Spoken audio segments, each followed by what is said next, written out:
So three things that I think every investor should know about Ascendant Resources is that we're starting from a very strong base. We have a 30 billion ton resource, which we put a PEA out on last year, and that's shown some really compelling economics.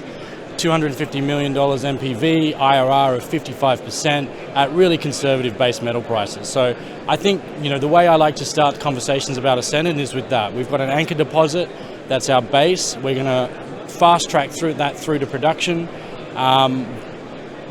But it's just the starting point. The important thing to know about the Ascendant and our Lagoa Salgada project is that we're still very early stage in the exploration story. Every time we drill this deposit, we find something new. We've got numerous targets that we still need to test, and we really expect this thing to grow substantially from where we are today, just like every other deposit on the belt, right? They start small, you find more lenses, you go deeper, etc. So we're really excited about the exploration potential. So that's the other thing that I think most people should know.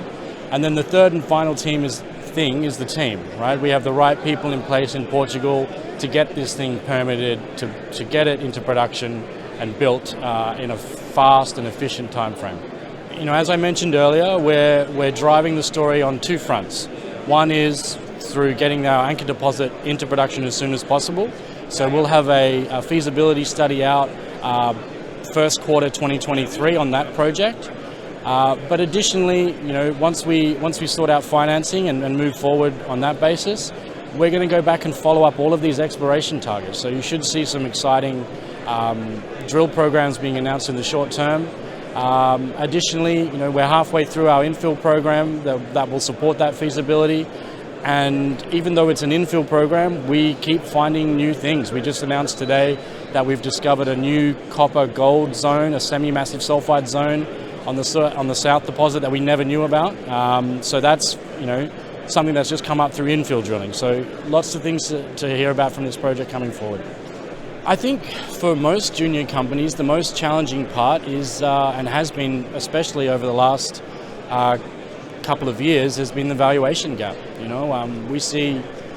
We have a project that's worth $250 million as it is right now, barring any exploration upside, and we have a market cap that doesn't reflect that. But I think that most junior companies have the same problem, and that is communicating to investors what the value is. And that's why we do shows like this. This is why we talk to people, to try and communicate what we have. There's a lot of projects out there. It's hard for most people to differentiate, and so it's hard for you to differentiate yourself as a company, as a junior company.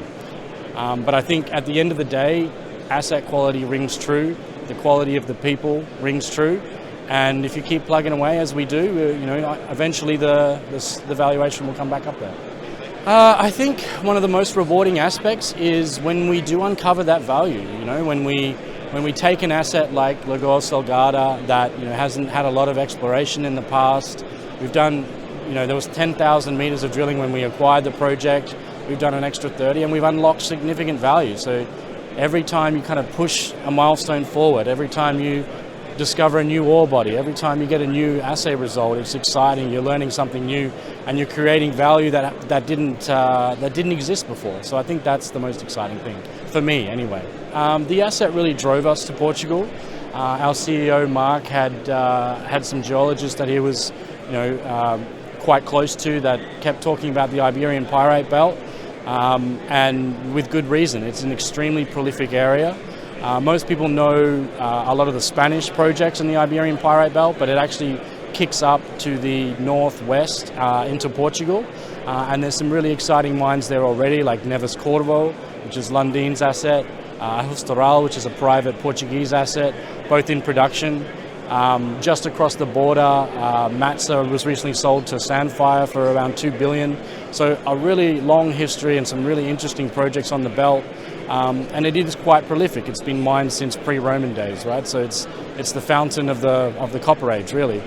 And so that's what really drew us to Portugal. The other second thing that we like about Portugal is it's a great jurisdiction for mining, right? You've got existing mines in the area, so there's a skilled labor force, there's lots of infrastructure around, paved roads, power lines, water reservoirs, all very close to the project.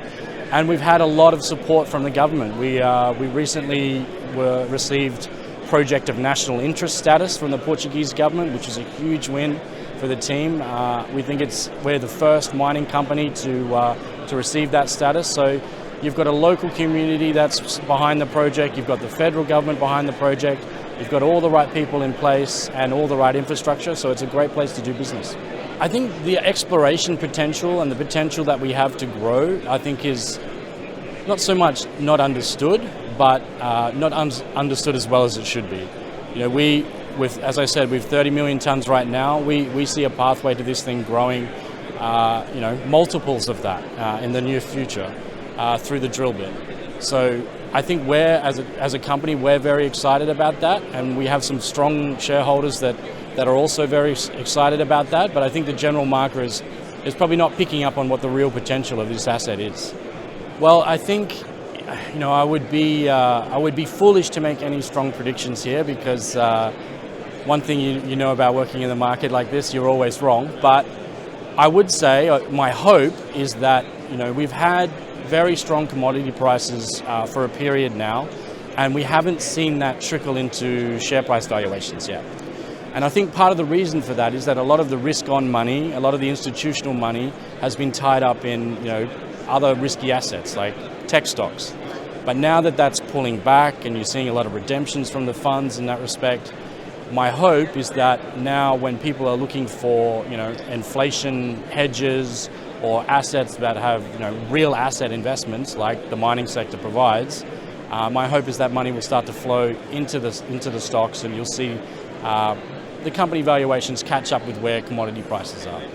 I have been involved in the mining sector my whole career. I started as an investment banker with Macquarie, which is an Australian investment bank, working in the metals and advisory team. I had roles in Indonesia, in Singapore, Toronto. Post that, I moved down to Chile for 5 years to work with a private equity group called Denham Capital.